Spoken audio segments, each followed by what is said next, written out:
Hey, this is a video in a playlist. This is in the Royal playlist. This is on Sceptre. It's only in there 13 times. A star out of Jacob.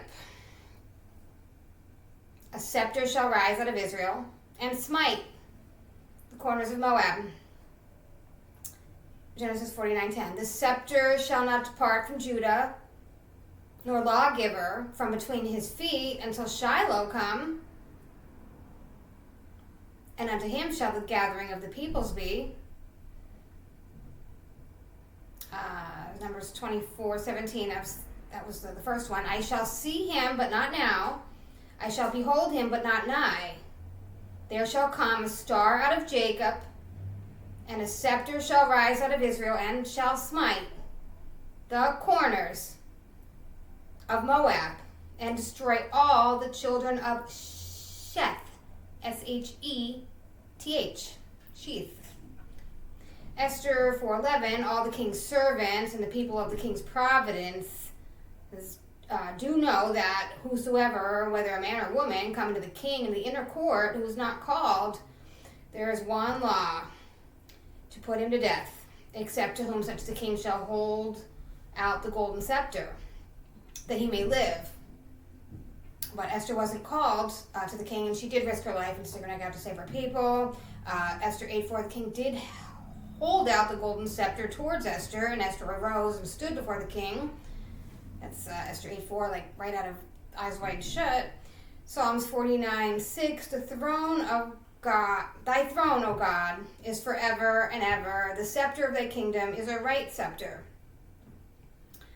Isaiah 14:5, the Lord has broken the staff of the wicked and the scepter of the rulers.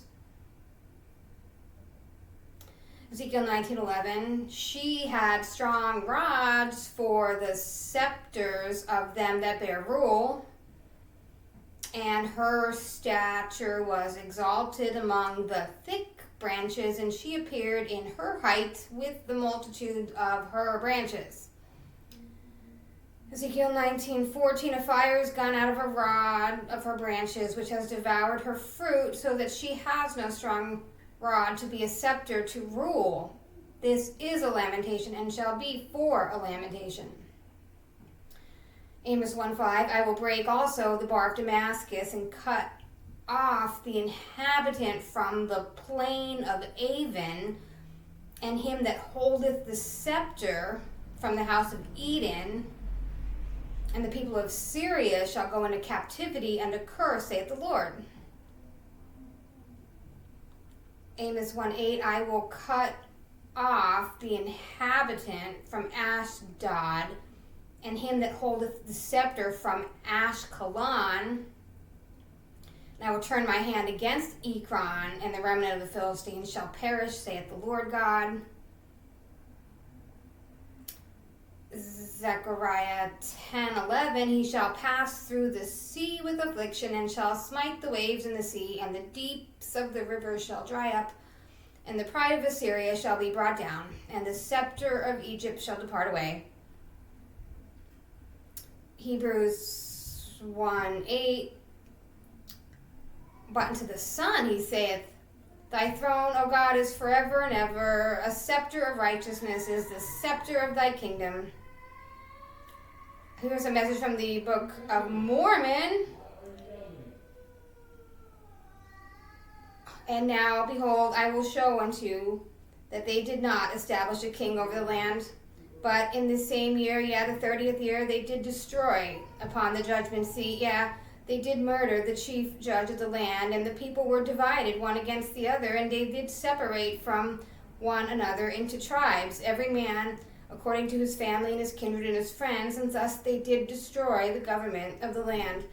And every tribe did appoint a chief or a leader over them, and thus they became tribes and leaders of tribes. And now behold, there was no man among them, save he had much family and many kindred and friends, therefore their tribes became exceedingly great.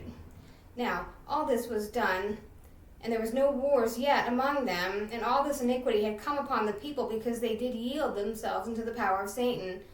And the regulations of the government were destroyed because of the secret combination of the friends and kindreds of those who murdered the prophets.